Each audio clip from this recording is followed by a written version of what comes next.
I'm commonly asked how soon after birth a baby can receive their first adjustment. Our babies were each about an hour old.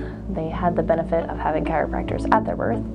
So while it doesn't need to necessarily be that soon, the answer is that it's never too soon to have your nervous system checked after birth.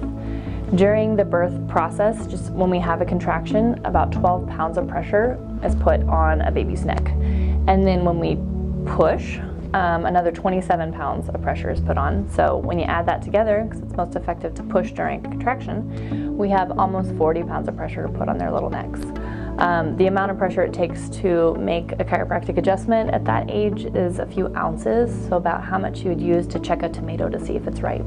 It's very gentle. Often babies, if they're asleep when they get here, they sleep through the entire adjustment. So I like to check them as soon as possible before we have symptoms of imbalance in the nervous system. Some common symptoms would be colic, constipation.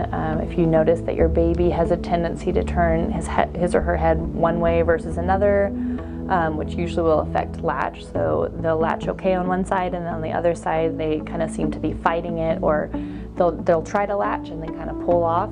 So those are signs of imbalance in the nervous system, as well as the joints and the muscles in the neck usually. So I like to see babies before we have any of those symptoms, but definitely if one of those things is going on, then as soon as possible.